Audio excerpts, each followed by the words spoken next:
The following podcast is brought to you by the Johners Podcasting Network, found exclusively at WrestlingWithJohners.com. Hello again, wrestling fans. Welcome to another edition of the This Week in History, presented by the Scumbags Wrestling, and of course our friends over at Coolbet. Welcome all the Johners listeners from across the pond over in the UK and anywhere you get your podcast from. Whether it's Stitcher, Spotify, iHeartRadio, you name it, we're available everywhere. I want to thank you for joining us visually on YouTube and Facebook. Last week, you might have heard a little bit of jingling in the background, and that was this little guy here who now wants to actually sit on my lap. It's Frank. So he's going to do some reading along with us for those who might see his head pop up during the time here. But yeah, we are looking at This Week in History, the week of January 14th to 20th. We have a couple of Royal Rumble breakdowns we're going to do. We have a couple of superstar spotlights with legends that are going to be involved here, with one having a birthday and one unfortunately who passed away during this time that we're looking at. We got title changes, Monday Night Raw versus WCW, the Monday Night Wars to look at, a whole bunch of things. And, well, we might even be doing a special coming up in time for the Royal Rumble because there are so many Royal Rumble events happening, and we want to give them proper respect and review. So we might have a separate Royal Rumble show coming up soon, so be on the lookout for that announcement. But we can't get through any of our history and run it down without going to Niagara Falls. And hopefully Jonesy has dug himself out from the blizzard from the other day. And how are you, sir? I sure did. Luckily, I only had to dig one car out. Yes, you guys got hit. The Golden Horseshoe and GTA, I think, a lot more than what London did the other day. We weren't as bad for getting around, and we got our streets cleared quickly, but at least the Army wasn't called out for the GTA and Golden Horseshoe like it was when Mayor Glassman was there in the mid-90s. So yeah, everyone can complain about how their city cleans up their snow. It was a truckload of snow. Here, they're about like any other city. Some of the sidewalks still haven't been done on the main roads, so it's a little hard for people to get around that don't have a vehicle that they can actually somewhat safely cross the street. I had to literally run from driveways and then run down the street and go to the next one so I could go to the veterinarian and pick up some stuff. well, it is part of being in Ontario or Canada, for that matter, and January. So we're going to get through it. There might be more coming, obviously, because we're only on January 20th today, and there's still a lot more winter to go. Yep. It's ridiculous that I had to do that, but in the same, it's not that bad because at least I don't have to dodge landmines and stuff like that. So It's very true. But we're here to talk about wrestling history, and we're going to pick up where we somewhat left off last week when we talked about the 10th anniversary of Raw when it was a two-night special. And we're going to pick up with night number 2 in our headlines. all right, I'm going to continue in a second. If we remember at the end of the show, I'd like to talk just a little bit about the Tonga Island volcano, because if you don't know, the one island that got heavily damaged is where Haku Ming, whatever you want to call him, was born. So anyways, I got some info on that, but we can go through that later. So enough of that dilly-dallying around. January 4th, 14th, 19 years ago, 2003, WWF presented Raw's 10th anniversary, part 2 from Times Square in New York City for the awards portion of the show. Some of the awards, would you like to go through those awards? Yeah, some of the awards included the Raw Diva of the Decade went to Canada's own Trish Stratus. The Don't Try This at Home award went to Kurt Angle with his moonsault off the top of a cage. Network Difficulties award went to Mae Young as she gave birth to a hand. Yes, folks, plastic, rubber, whatever, white hand covered in goo after having an affair with Mark Henry. Go figure, and they never explained it. They never explained it. The Raw superstar of the decade was Stone Cold Steve Austin, and the Raw match of the decade was TLC 4, which featured Spike Dudley and Bubba Ray teaming together to go against Rob Van Dam and Jeff Hardy, the team of Chris Jericho and Christian, and Hurricane and Kane, which were the tag team champions at that event. There was also a countdown of the top 10 moments in Raw history as selected by online viewer poll, and here are your top 10. You want to do the first 5? Sure. Number 10 is Rock, This Is Your Life, from September 27th to 1999. Of course, that was when Mick Foley got in the ring and went through the classic This Is Your Life for The Rock. Number 9 was the Stone Cold Steve Austin mock funeral, April 19th, 1999. I don't quite remember that one, but I'm sure that was put on by Vince McMahon and his goons. Am I correct? Yeah, I think that was involving The Rock as well. Yes, that's it. Now I kind of remember. At that time. Sorry, go ahead.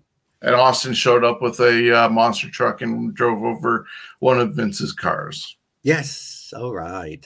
Number 8, Shane McMahon buys WCW. Who could forget that one? March 26, 2001, which, of course, was revealed on the very last episode of Nitro. And I remember watching that at a buddy's house there. And, yeah, it was quite the event, I'll tell you.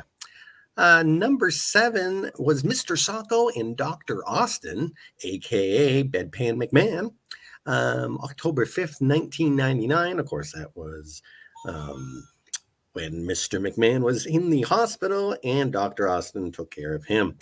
6th is D-Generation X parodies The Nation of Domination, July 6, 1998. And that was also classic. Of course, local guy from Toronto was played Owen Hart in that one. Jason Sensation, yeah. And I saw Jason at a event with Mick Foley doing stand-up comedy in Brantford, Ontario, a couple of years ago. But unfortunately, that DX moment does not age well, considering you have a couple of the members of DX in blackface. You know, I mean, we could go on days and days about blackface. To me, it's all in the context of how it was used. It was used in the entertainment world. It wasn't used to, and again, it was almost like a movie. It's exactly. A TV show. You know, it's a TV show. People. Yeah. And hey, you can't get much worse than Rowdy Piper's half black, full body. So, and that apparently has been pulled from the content on the WWE network, thanks to Peacock and their standards.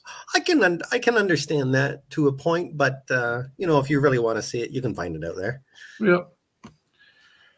So rounding out the other 5, Mike Tyson and Steve Austin. Tyson and Austin from January 19th, 1998. The time when Austin flipped off Mike Tyson and a brawl nearly broke out, and Vince yelling, "You ruined it! You ruined it!" And we found out that he would be the referee or special enforcer at WrestleMania 14. Number 4 is D-Generation X declares war on WCW, April 27th, 1998. If only WCW had let them in when they went down the ramp. Who knows what would have happened that night. But Bruce Pritchard got the tape back to Raw in time to show what did happen during that day. Number 3, The Rock challenges Hollywood Hogan to a match at WrestleMania. That was February 18th, 2002. Quite the moment. And both of us got to see the match actually happen live at WrestleMania. Number 2 was Raw is Owen. The night after Owen Hart tragically passed away in the Kemper Arena after Over the Edge, the whole show was dedicated to the memory of Owen Hart with thoughts about Owen, and storylines were basically dropped that night, and talent just went out there to wrestle and have fun. And number 1 was Stone Cold's Beer Bath. March 22nd, 1999, Stone Cold Steve Austin came down to the ring with a beer truck, had a hose, nearly took his own head off when he tried to drink it, but Vince McMahon and Shane got hosed down with beer, and Vince was even swimming or attempting to swim in the middle of the ring.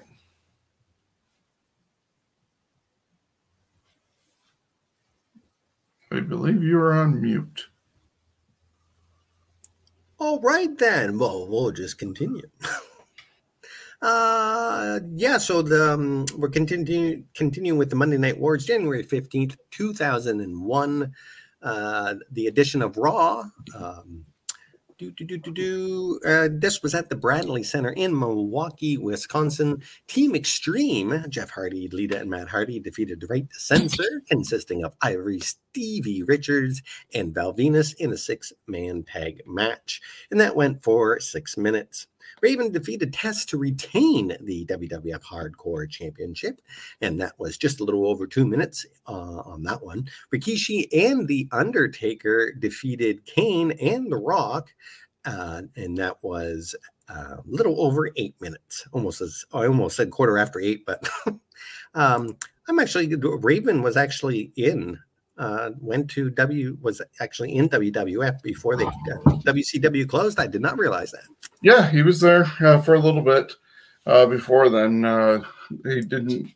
Lucky him. He got there just before the boat sank. Yeah, the invasion. He was gone before that, but then joined the ECW side when the Alliance formed. Of course he did, but we really didn't get much out of that. And what about Raven? Other match, Hardcore Holly versus Steve Blackman ended in a no contest, and that took a whole 3 minutes. We had Jacqueline versus Trish Stratus, ended in a no contest in a spanking match. Anyways, we'll just move on. The era of the Divas. Hey, I like the buns of both Jacqueline and Trish Stratus. In fact, I think I'd choose to walk Jacqueline down the aisle before Trish Stratus. No offense to Trish, but another match, Kai and Tai, Funaki and Taka Michinoku, and Taz defeated K Quick and Too Cool in a 6-man tag match, and it only went 4 minutes. Really? Yikes. And Steve Austin and the APA, Bradshaw and Farouk defeated Christian, Edge, and Kurt Angle in a 6-man tag match. No word of how long that went, but all in all, that they really haven't changed that much over the years of their formula, even with the old, WWF superstars and that. Most of those matches weren't longer than 3 to 4 minutes, and then you got your odd match that went long. So even though on paper it looks like it's shitty, those were good shows back then. Yeah, and it was the era of 2 hours before they expanded to the needless 3 hours. I don't think, as creative as they are, they have a lot of problem trying to fill 3 hours. And I think one of the things that would change for that is almost doing what WCW did. When they were extended, they presented it almost as 2 separate shows. Mm-hmm. And you changed your commentators up and stuff like that. If they wrote 3 different 1-hour shows and strung them together, maybe things would be different, because you then can focus instead of trying to stretch for 3 hours. I think too, and I don't know if it's to give the superstars a break or exactly why they need a longer match. They need matches where, whether you're doing a battle royal or an Iron Man match, you can make it 20 minutes. You need something that is going to be a time filler. That, and to me, WCW did that pretty well, because their best matches were their luchadors and all those guys, the lightweights. They were the ones that filled in the actual wrestling time. Yeah, and that's what got you kicked off. And then the NWO guys and the older talent were carrying the story through the whole show. All right, well, I'm on Team WWF this week. You are on Team WCW. What happened over on Monday Nitro? Well, over on Monday Nitro, they were at the Allen County Coliseum in Fort Wayne, Indiana. The WCW World Heavyweight Cruiserweight Championship match saw Chavo Guerrero defeat Crowbar with Daphne in 6 minutes and 17 seconds. So, like you said, the Cruiserweights had a little bit longer matches, and they started off the shows. Tag team match saw Billy Kidman and Rey Mysterio Jr. with Tigress in their corner, defeating 3 count, which was Shane Helms and Shannon Moore that night, in just over 3 minutes. The WCW World Tag Team title match saw Chuck Palumbo and Sean O'Hare defeat Chronic, Brian Adams, and Brian Clark in over almost 7.5 minutes. Hair versus hair match saw Conan, who had Tigress in his corner, defeat Mike Awesome in 5 minutes. The singles match saw the Cat with Ms. Jones defeat Bam Bam Bigelow in just over 1.5 minutes. Defeating Bam Bam took longer. The entrance probably took longer because it was the Cat dancing, and then Bam Bam should not be losing that quickly. The WCW United States Heavyweight Championship title match saw the franchise Shane Douglas defeat General Rection in 3 minutes, and the main event was for the WCW World Heavyweight title, Kevin Nash defeating Scott Steiner by disqualification. I don't know. That poor franchise, man. Dean Douglas has to go against a guy named General Rection. Yeah, I don't know. The main event in WCW look better sometimes.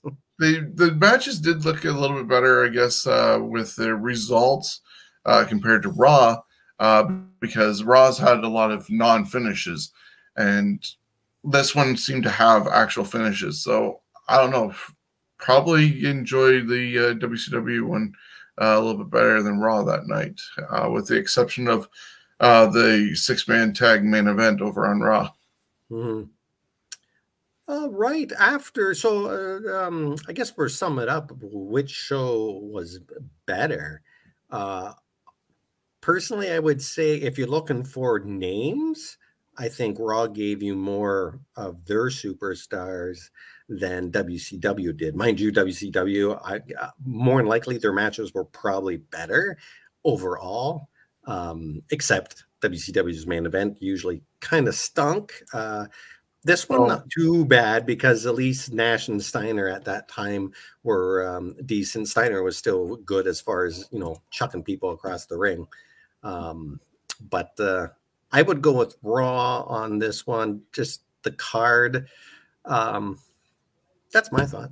Yeah, I think we're split on this one, just because the no finishes really kind of take away from the matches for me. I want to see a finish, regardless. Like, people should do finishes every week, or yeah, you need to have a finish. That's just my call. Yeah. Anyways, birthdays. January 14th. It's Hacksaw Jim Duggan. Oh, I was waiting for a ho. Oh. All right. He is 68. January 14th. Casey Catanzaro is 32. January 14th also is a happy 36th birthday to pro wrestler and mixed martial artist Matthew Frederick Riddle, or simply Matt Riddle. Or is it Riddle? It's Riddle, isn't it? Riddle, all right. January 15th, it's a happy 35th birthday to twice Shimmer Tag Team champion and Shimmer champion Nicole Matthews. And it's also a happy 35th birthday for Barbara Jean Blanc. She's best remembered as WWE Diva Kelly Kelly.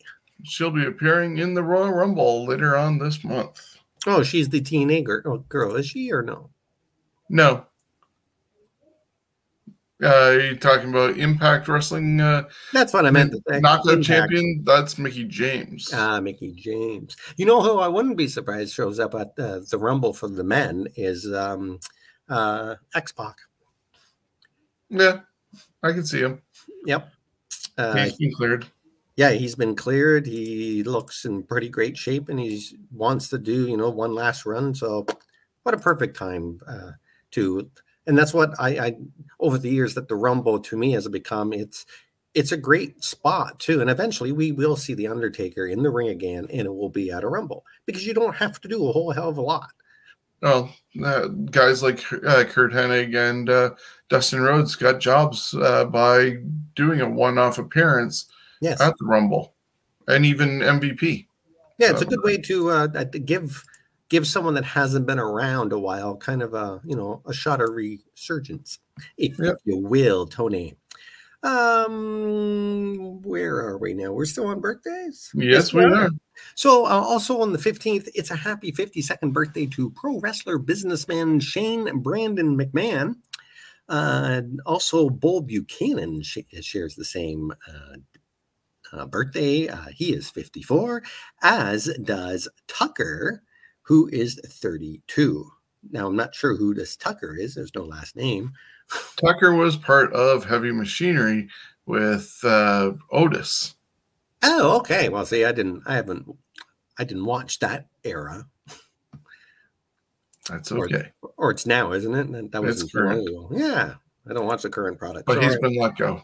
Only watch it pay-per-view. So I'll watch some of the pay-per-view. Okay. Anyways, January 16th, it's a happy 52nd birthday for Roger Bognar, a.k.a. the fake Razor Ramon.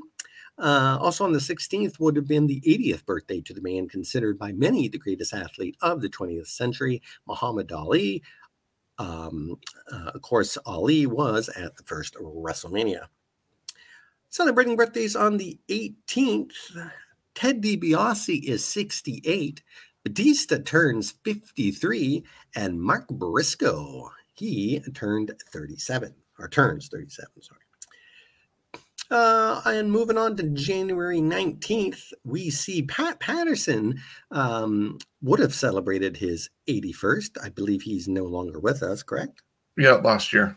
Yeah, those must be taken out of because it doesn't say if they're alive or dead here, so it's a little confusing. We got R-Truth, who is 50. He was born in 1972. And we got Tyler Breeze, also shares that birthday. He's 34, and Carl Anderson, 32. Right, and so now we'll head over to one of their birthdays in a spotlight, and that's the $1 Million Man, Ted DiBiase. Yes, Theodore Marvin DiBiase Sr., who was born January 18th, 1952, is an American retired professional wrestler, manager, ordained minister, and color commentator. He's currently still signed with the WWE, working in their Legends program. DiBiase achieved championship success in a number of wrestling promotions, holding 30 titles during his professional wrestling career. He is best recalled by mainstream audiences for his time in the World Wrestling Federation, where he wrestled as the $1 Million Man, Ted DiBiase. He has been named as one of the greatest villains in pro wrestling history. Among other accolades in the WWFE, DiBiase was the first WWF North American heavyweight champion. And a lot of people, when he first came out as the $1 Million Man, of course, I didn't see the stuff back when he was there the first time. So a lot of people don't realize a lot of these guys, they already had their run and they came back and they had even a better run. So yeah, anyway. It was kind of surprising that fact, because a lot of people, like you said, I think that Ted only showed up waving around the money and having Virgil and buying pools and stuff like that. But with being the North American heavyweight champion, he battled in that somewhat fictitious tournament and was the opponent for Pat Patterson when Pat Patterson became the first Intercontinental Champion. Yes, it's easy to beat DiBiase when it doesn't know he's even in the tournament. He is also a 3-time WWF Tag Team Champion with Erwin R. Shysta. A 1-time WWE 247 champion and a winner of the 1988 King of the Ring tournament. He purchased the WWF World Heavyweight Championship once, although recognition of this reign was withdrawn by the company. And I was reading that today for future weeks that I didn't know that he was stripped of that as far as being recognized, because he was recognized at 2 house shows as being the champion at that time. So I found that quite interesting. That will be on, I think, maybe in 2 weeks' time, that bit about that. DiBiase also awarded himself, of course, the $1 Million Championship, which was held by various associated wrestlers, and even Damien had it for a while, the Jake the Snake Snake. DiBiase headlined multiple WWF cards, including WrestleMania 4 and the first ever SummerSlam in 1988. DiBiase is a member of several professional wrestling halls of fame. He was inducted into the Wrestling Observer Newsletter Hall of Fame upon its inception in 1996 and headlined the 2010 WWE Hall of Fame ceremony. Now he is a Christian minister. In 1999, he founded Heart of David Ministry and travels the world ministering to churches, camps, and conferences, including Promise Keepers and Youth of the Nation. He also visited a church in Afton, New York, helping many in the crowd to pray and accept Christ as their Savior. Ted is also the author of Every Man Has His Price, a part autobiography and part Christian testimony. In February of 2020, it was reported that DiBiase's ministry received more than $2.1 million in welfare funds from the state of Mississippi after his son, Brett, was hired as deputy administrator of the state's Department of Human Services. Brett pleaded guilty to creating fraudulent statements in what has been labeled as Mississippi's largest public embezzlement case in state history. In October of 2021, a court ordered Ted DiBiase Sr. to pay $722,299 of the misappropriate funds given to his Heart of David Ministries. Which would not surprise me in a way that recently fans saw Ted show up in NXT and bringing back the $1 Million Championship and being involved with the LA Knight and Cameron Grimes feud and making appearances for at least a month or two, that Vince possibly even helped him pay that off by him working, just like we heard about Tyson owing the $3 million or whatever it was for fighting Evander, and oh, look, here's a job and here's the money to pay for your sins type deal. Yeah, so it wouldn't surprise me if Vince helped Ted clear that off his load and in exchange for his appearance on NXT. Yep. Hey, a lot of people, including stars, actors, all of them do stuff to pay off bills. In fact, Monty Python did it. I believe that was last time they got together and did a reunion for, I think it was a couple weeks. Anyways, they did it because the one Python actor had some money to pay on his house. So they went, we have a reason now, to do this. We need the money. Now, we had a big, long list of birthdays, which took up 2 slides. But in doing this, and I put it together a couple days ago, I forgot one. And so we're going to put that up right now, because on January 17th would have been the 100th birthday of Miss Betty White, who was a Raw guest host back in January 10th, 2014. She was born passed away December 31st, 2021 at the age of 99. Everybody was anticipating her becoming 100, and unfortunately that didn't happen. But as you see right here, she was a guest host, came out with a big show, and he asked what they're going to do tonight, and she said, I'm going to kick some ass. And it's a meme that got shown a lot, especially after she passed away. And during the show, she ended up interacting with Big Show, Triple H, Stephanie, John Cena, Natalia, the Bella Twins, and the New Age Outlaws.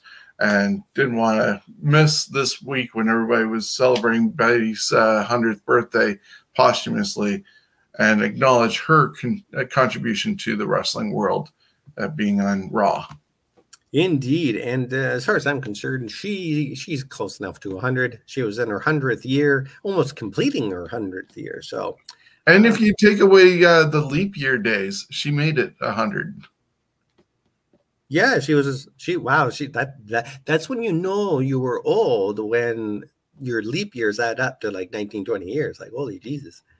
Yeah, because she was about 17-ish days short of her 100th birthday.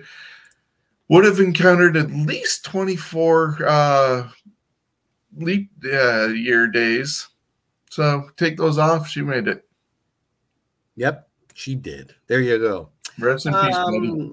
Going through some events here. We'll fly through these. January 14th in 2007, TNA presented Final Resolution from the Impact Zone at Universal Orlando.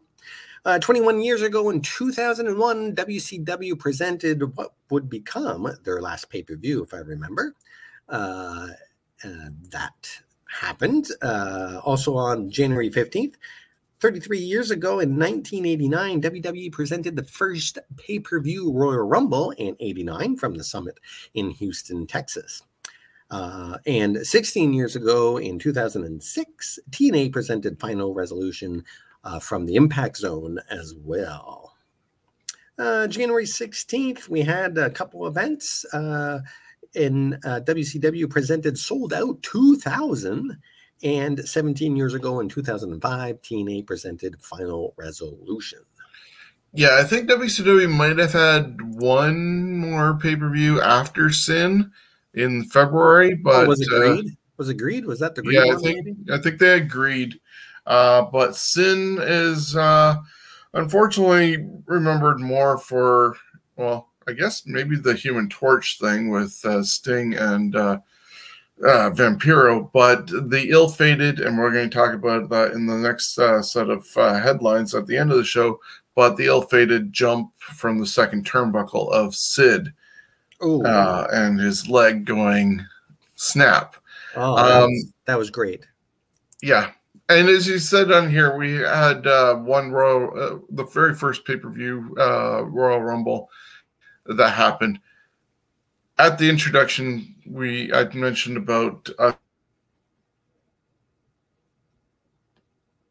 a special involving all of the Rumbles. So I think we'll break that one down a little bit more during that.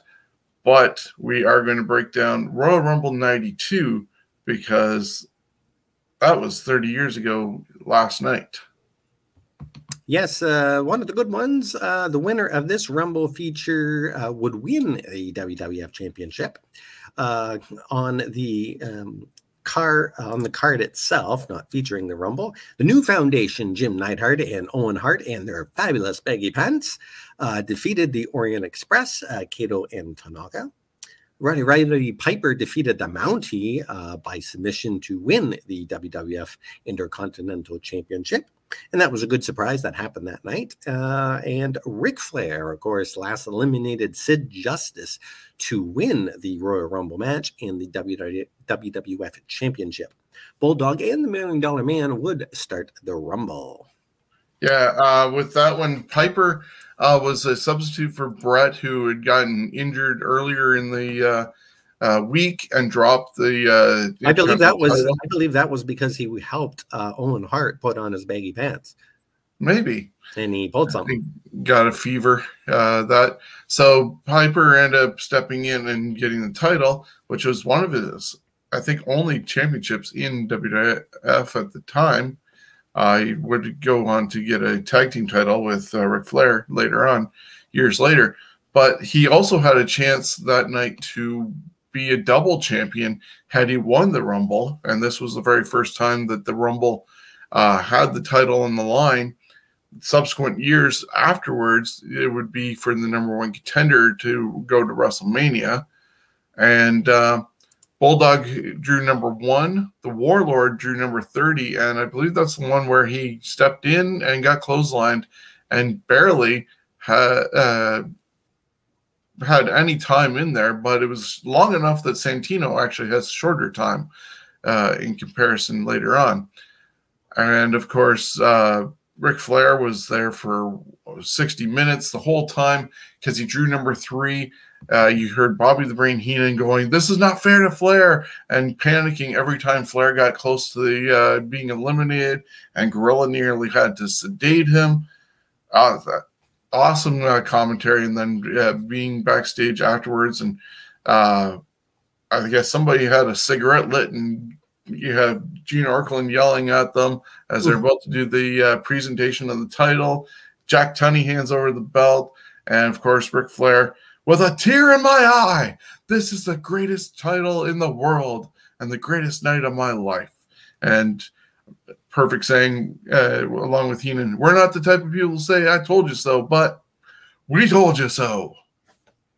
Yes, it was an entertaining Rumble. Some of the notes on that Rumble that followed had the winner being guaranteed, of course, a World Championship match at WrestleMania. This is really where it all started for the Rumbles, having where if you won it, you got to go against the champion at the time. It made it important. Yes. It was more than just, because usually most battle royals always have it where if you win, you're getting a match. So the Rumble, that's what it needed, and I got it. Ric Flair lasted a full hour. Hogan is a sore loser for cheating Sid out of the win, and that is one thing that Hogan in that one. I was never a huge fan of Hogan, and that was like, what a jackass, what a jerk Hulk Hogan really was. Yeah, because Sid Vicious out. You wonder why Sid went bad. It's because of jerks like Hulk Hogan. And you wonder why so many people turned their back on Hogan over the years. It was really all about Hogan. And I don't understand why, logically, he helped Ric Flair win the title when Flair's the one who cost him the title to have it go up for grabs in the Rumble. Yet he gets tossed out and he goes after the guy who tossed him instead of getting Flair out of there and letting Sid have it and then going after him. Well, I'm sure there's some colleges. I'm sure there's some colleges out there that classes that take psychology, and that would be a great thing to actually dissect, is moments like that where that person at that time, Hogan, was like that, where if you one-upped him, you took away his chance, he went after you. And that's where it's like, how was he a good guy all these years? How did people still cheer him? Why were we not surprised? I mean, why were we so surprised in '96 when he went down that ramp and stabbed WCW in the back and joined the Outsiders? And of course, Heenan going, "I knew it." That was great. A bunch of title changes. We'll start with January 14th. There's a bunch of them. 30 years ago in 1992, at a WCW worldwide taping, Arn Anderson defeated the Z-Man to win the WCW World Television Championship. 2001, Ming defeated Terry Funk and Crowbar in a three-way match to win the WCW Hardcore title. Also in 2001, the Natural Born Thrillers, Sean O'Haire and Chuck Palumbo, defeated the Insiders, Kevin Nash and Diamond Dallas Page, to win the WCW World Tag Team belts. 2001 also saw Shane Douglas defeat General Rection in a First Blood chain match to win the WCW United States Heavyweight Championship. 16 years ago in 2006 in Philly, Bryan Danielson defeated Homicide and Roderick Strong in a three-way match to win the FIP Championship. 2007 saw Chris Sabin defeat Christopher Daniels and Jerry Lynn in a three-way match to win the NWA X Division Championship. And on that same show, Christian Cage defeated Abyss and Sting in a three-way elimination match to win the NWA Heavyweight Championship. Cage would be the last NWA World Champion under the TNA banner, as the NWA cut ties with TNA that summer. Moving on to the 15th, 10 years ago, 2012, Primo and Apico defeated Air Boom, Evan Bourne, and Kofi Kingston to win the WWE Tag Belts. On the 16th, 30 years ago in 1992 in Jackson, Florida, Arn Anderson and Bobby Eaton defeated Ricky Steamboat and Dustin Rhodes to win the WCW World Tag Belts. Also on the 16th, 2000, Oklahoma defeated Medusa to win the WCW Cruiserweight Championship. What a bunch of crap that is. That is a horrific moment in time. Barbecue sauce, Nitro Girls, and Ed Ferreira winning a damn title. At least the middle of that equation was good. On that same show, Chris Benoit defeated Sid Vicious by submission to win the WCW World Heavyweight Championship. Arn Anderson was the special referee. A replay that night, however, showed Sid had one of his legs under the bottom rope, meaning the belt was vacated. Oh, what? You can't have a rematch? No, not in 2000 in WCW. Nope. Also, January 16th, 17 years ago in 2005, in Winnipeg, Manitoba, Canada, La Resistance, Rob Conway and Sullivan Grenier defeated William Regal and Jonathan Coachman. Not much better here. Substituting for Eugene, who was out with a dislocated left patella, to win the World Tag Team Championship. In 2005, America's Most Wanted Chris Harris and James Storm defeated Team Canada, Bobby Roode and Eric Young to win the NWA World Tag Belts. Also on January 16th, 2 more to go, 2005, AJ Styles defeated Chris Sabin and Petey Williams in an Ultimate X match to win the TNA X Division Championship. And 10 years ago in 2012, on Raw, Jack Swagger defeated Zack Ryder to win the WWE United States belt. All right, moving on now to a superstar spotlight. We're going to go to Mae Young. Would you like to tell us about Mae Young, Shawn? Yeah, sure. She was born January 14th, died, unfortunately, January 14th, 2014. Johnny Mae Young died of natural causes in her home in Colombia. I think she was 90 years old. Born March 12th, 1923 in Sand Springs, Oklahoma, in high school with the help of her teacher and her brothers. She wrestled for the high school's boys wrestling team, fighting occasionally as the Queen and the Great Mae Young, but usually under her real name. Young would find success all over the world, becoming NWA Florida's first women's champion in 1951 and the first NWA United States women's champion in 1968. In 1956, Young was a part of a battle royal to determine the new NWA World Women's Champion. The battle royal would be won by her friend and future protege, Lillian Ellison, also known as the Fabulous Moolah. In 1991, Mae Young was 68 years old and quit the wrestling business and moved into California to take care of her ailing mother. She moved in with the Fabulous Moolah and fellow women's wrestler Katie Glass in Columbia, South Carolina. The arrangement lasted until Moolah's death in November of 2007. In September 1999, Young made her WWF re-debut at the ripe age of 76 when she was seated with Fabulous Moolah, and Jeff Jarrett invited Moolah to the ring and smashed the guitar over her head. When Mae tried to come to Moolah's aid, she would end up in the figure four. Young and Moolah would become regulars in WWF programming, usually providing comic relief and occasionally competing in tag team bouts. Of course, we saw her remove her bikini at the Royal Rumble 2000 to show saggy breasts. Oh, I got that picture blown up. Sorry, I did not put this in the visuals for the those watching this video. Though she was wearing prosthetics at the time and quickly covered up. She received a bubble bomb off the stage and hooked up with Mark Henry and gave birth to the hand that we mentioned earlier in the show. God bless you, Mae. Her cremated remains were scattered at Greenlawn Memorial Park, the same cemetery her long-time friend, Fabulous Moolah, was buried.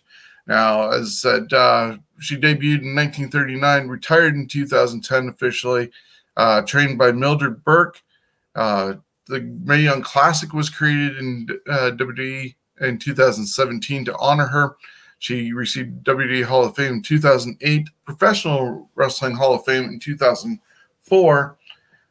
She was an NWA Women's Tag Team Champion, Women's U.S. Champion, NWA Florida Women's Champion, Miss Royal Rumble winner, where she took off her top, powerbomb through the table, considered one of the pioneers in women's wrestling, and had a high-profile second career in the WWF beginning in 1999, along with her best friend, the Fabulous Moolah.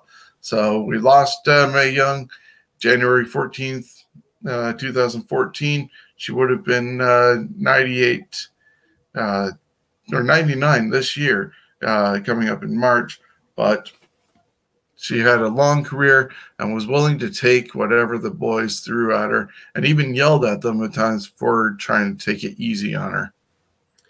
Yeah, and she kind of, in a way, she's wrestling's Betty White.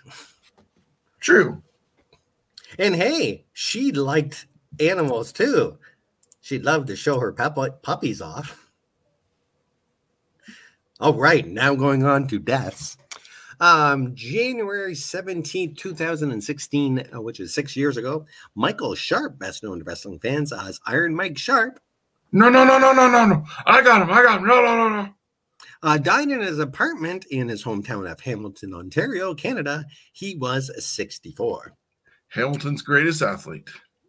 Yes. January 18th, 19 years ago, 2003, Edward George Farhat, best known to wrestling fans as the Sheik, a.k.a. the original Sheik, died of a heart attack in Williamson, Michigan. He was 76. Farhat is credited as a pioneer of the hardcore wrestling style and is the uncle of ECW legend Sabu. Just going back a moment for Mike Sharp, I guess he was somewhat of a germaphobe, and I know Bruce Pritchard just talked about him on Something to Wrestle, where he would take so many showers, and one time I actually took so much long of a shower that the whole building was cleared out and locked up when he finished, and you had to wait till morning to leave. I wonder if he went back in the shower. You know. Maybe. Yeah, the OCD sometimes. I've heard stuff like that in people in cars as well, where it takes them forever to get just even around a block because, you know, they're afraid of many things. Not afraid, but I should say, what's that word I'm looking for? Paranoid of many things. January 18th, 19 years ago. I already did that one, so yep. Move on. January 19th, 2007, 15 years ago, in 2007. I already said that too. Oh, I'm doing good. Former ECW champion, WCW Tag Team champion, and Wrestlemania main eventer Scott Bam Bam Bigelow was found dead in his home in Houston, Florida. He was 45. If there's one guy I'd love to go fishing with, it'd be him. January 20th, 1998, 24 years ago, wrestling legend Bobo Brazil dies of complications due to a series of strokes. He was 74. Yeah, Bam Bam was one of my favorites, and I loved how they did his initial entry into the WWF with all the managers trying to get his services. Didn't realize that actually happened a few years earlier when Savage came in. But I like the concept, and you could see how they got him aligned and being a fan favorite, in this case, rejecting all the managers, and the last one being Slick, having Gang go after him. And that set up his first feud getting into the company. So I love that sort of storyline. I wish they would replicate it a little bit more often in a way, but we're in the age of no managers, so who knows if that could ever be done. Probably over in AEW, since they like to use managers. I like the use of managers if done correctly. Moving on to events, January 16th, 2014, TNA presented Genesis from Huntsville. We had On the 17th of January, 2010, TNA presented another Genesis from the Impact Zone in Orlando. 1998, on January 18th, 24 years ago, WWF presented the Royal Rumble 1998. Do you remember who won that one? I think that was an Austin win. Oh, right. One of his 3 wins. All right. And on January 19th, 1991, 31 years ago, WWF presented Royal Rumble 91, and I believe that was a Hogan year. Yes, it was. Oh, right. And 25 years ago, on that same date, January 19th, another Royal Rumble 97. And I have to think too hard on that one. So 97, that would have been, I believe, one that Austin won. Oh, that one, but Brett did, didn't he? Or was it Brett that won that one? Or who the hell won that one? I think that was Austin, because it led to Shawn and Austin that year. No?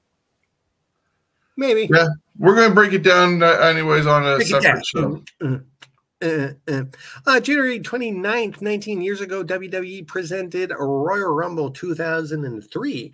This would be the first WWE branded Rumble and had 15 entrants from both Raw and SmackDown. And we're going to do the breakdown to Royal Rumble 2002, which was on January 20th, 20 years ago. And Shawn, you can break down this one for us. Yeah, I'm actually listening to this show being talked about on Something to Wrestle this week.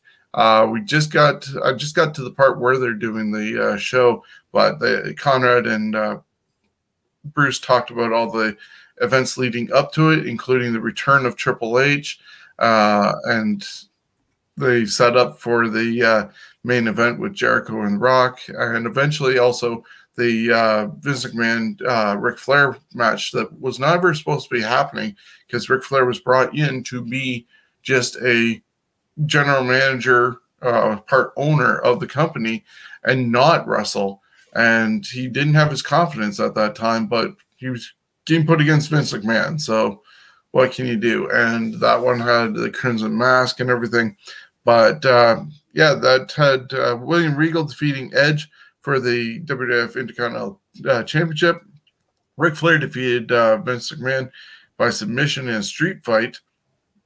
And like I said, it's a Vince McMahon match, so it's a lot of just punch and covering up with weapons and stuff like that. And I believe one of the iconic moments is Vince with his face all bloodied up and coming up from the floor, looking into the ring, and you just see the Crimson Mask. It's something to look back on. Maybe not your most technical match, especially with Ric Flair being in there, but worth looking at.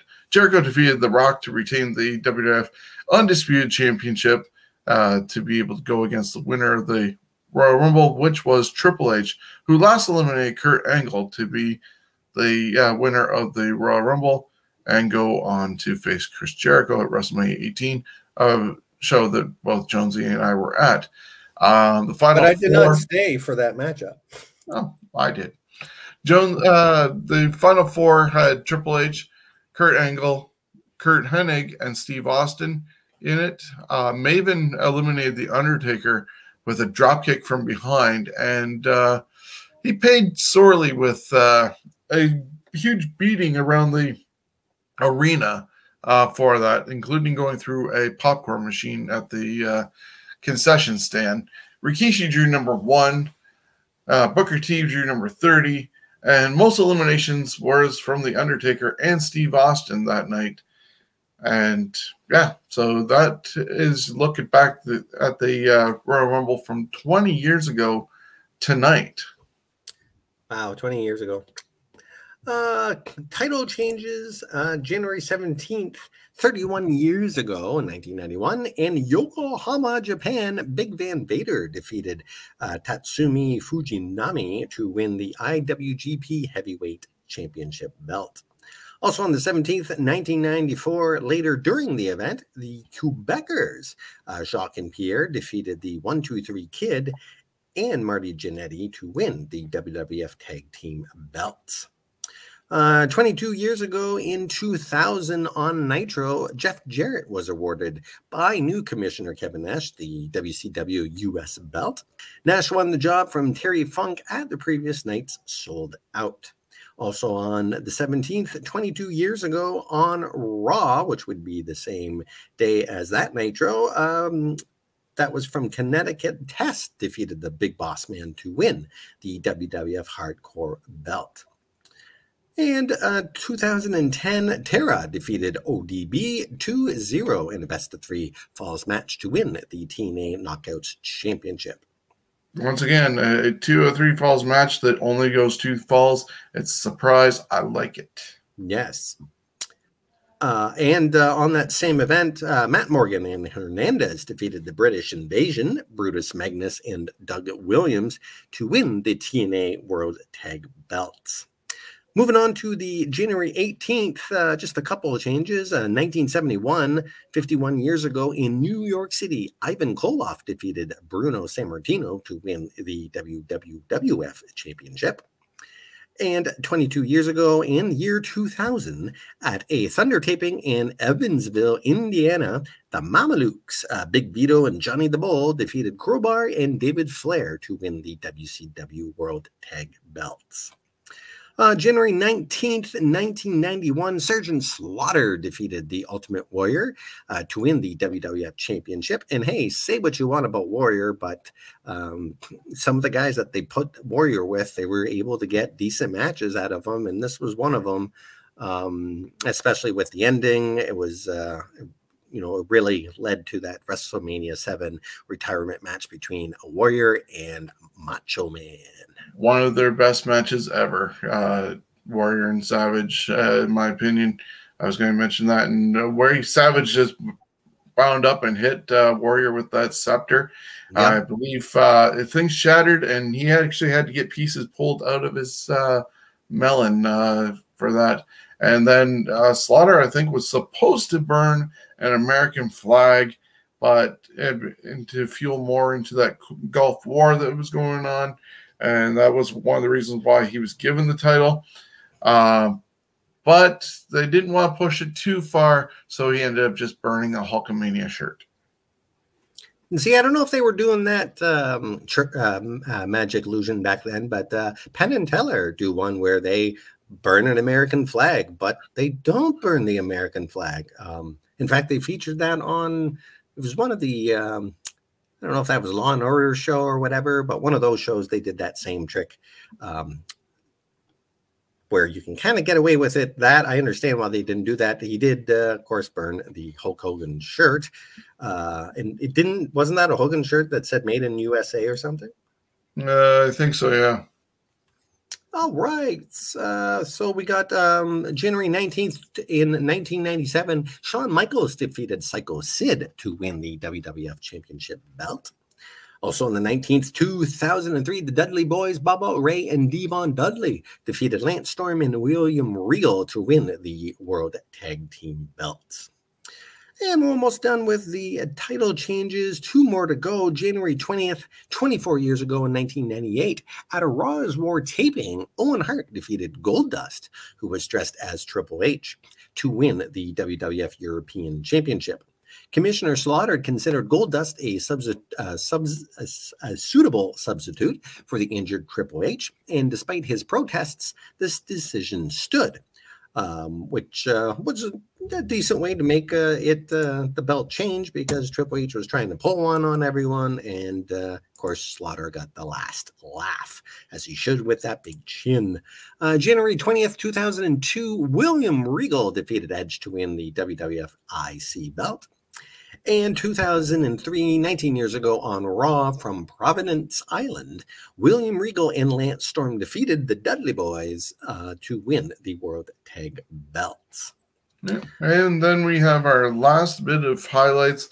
A couple things that happened during the week include on January 14th, the 20th anniversary of Raw in 2013. And that was from the Toyota Center in Houston, Texas. Wade Barrett defeated Randy Orton. CM Punk defeated Brodus Clay. Daniel Bryan defeated Cody Rhodes. And John Cena defeated Dolph Ziggler in a steel cage match. And like I said, January 14th was also the horrific breaking of Sid Vicious's leg when he stupidly took the advice of the people backstage who probably never stepped foot in the ring and advised him to jump off the second turnbuckle and kick Steiner. And, well, he hit Steiner with the right foot, but the left foot was stiff and went down. And those watching the video, you can see the photo for yourself. Those listening, you can check it out on YouTube. But a leg is not supposed to go that direction. Yeah, it's one of those that is quite neat to watch. Also, it kind of makes you almost question yourself when you're watching it, going, why am I watching this so many times? It's fascinating, but my God. Exactly. And it was the boot. Thank God he was wearing that boot, because that boot is what kept everything attached. Yeah, and he did have a match or two years later, and even showed up at a Raw reunion, All-Stars, whatever they wanted to call it that night. But I don't think his career was ever the same after that. His son was on Big Brother. Yes. But you know, it's amazing that Sid was able to recover enough that he can walk, and he actually could get in the ring and, you know, perform enough to get a paycheck. So then on January 16th, 2009, WWE ended up saying goodbye to Robert Howard, also known as Hardcore Bob Holly. And he was 6-time WWF Hardcore Champion, 3-time Tag Team Champion with different partners, including Crash, who was not actually a relation to him, and an NWA World Tag Team Champion as one half of the new Midnight Express with Bodacious Bart Gunn. He was Bombastic Bob, managed by Jim Cornette. And Hollywood's a trainer and quite the pain in the ass dick on Tough Enough series, including bullying Matt Capitelli. He was. He's a friggin' bully. You want to do the Chris Benoit? Sure can. January 16th, 2000, where did Benoit go when he just won the championship the night before? Chris Benoit was stripped of the WCW World Heavyweight Championship just one day after he had won it. Benoit's dispute with management had reached a breaking point. Over the weekend, Benoit was among 7 men who confronted Bill Bush's office, demanding that Kevin Sullivan be relieved of their duties as head booker or be given their outright release. Bush stuck with Sullivan. However, to appease them, it was decided that Benoit would win the WCW World title at Sold Out. The next night on Nitro, Bush gathered Eddie Guerrero, Perry Saturn, and Dean Malenko and informed them that they were being sent home. The other 3 men were Conan, Billy Kidman, and Shane Douglas. Backed off of their threats, mostly because their past issues with the WWF would prevent them from going there after their release. Benoit found out about the meeting and decided that if they were leaving, so was he. Bush tried to convince Benoit to stay, saying he would remain a WCW World Heavyweight Champion. However, Benoit did offer to drop the title at that night's Nitro, but was told by Bush to leave it with referee Nick Patrick on the way out. And the end result, we end up getting the Radicals joining WWF. Yeah, and, Benoit had a great career in WWF. I think he had a better career there than he did in WCW. Though he probably had better matches, perhaps, in WCW. Yeah. January 20th, 25 years ago, 1997, on Nitro, Macho Man Randy Savage returned to WCW after a 3-month absence and started the show with 20 minutes of Savage with a chair demanding justice in WCW. Because he got so-called blackballed, yada, yada, yada. After a while, a few wrestlers confronted him, and of course, Savage was able to chase them away. Sting finally comes down and gives Macho Sting's bat and turns his back on him. Showing trust and love, Savage and Sting form a bond. But a few weeks later, he turns his back on Stink and joins the NWO because a Bischoff would only let him wrestle if he joined the NWO. And that is it for that week in wrestling. Of course, this week in wrestling history is compiled from the vast land of Google, Wikipedia, CageSideSeats.com, and most importantly, from fans and journalists that had front row seats to history. And as always, a big thank you to our sponsor, Coolbet, Coolbet.com, and sportsbook betting and casino games. Stay cool and bet responsibly. And of course, always a shout out to our Johners listeners and everyone else who listens from time to time. Thank you so much. Yeah, we thank everybody who is a part of the show. Reach out to us. All our socials are listed below. And of course, Twitter, Instagram, easiest to get us on Facebook. Email us scumbagswrestling@gmail.com or go over to our website, scumbagswrestling.ca. So that is this week. We took out some Royal Rumble stuff, but that's going to go all into a special show. Somewhat as you saw with the two breakdowns of 2002 and 92, we're going to try and do that with almost all of them, if not all the Royal Rumbles, and go from there. But next week is supposed to be loaded with them, and that's why I pulled that out there. I believe there's like 14 that happened just in the next section of the week. So it's easier to give them more love that way and also spend more time talking about the other things in a separate episode.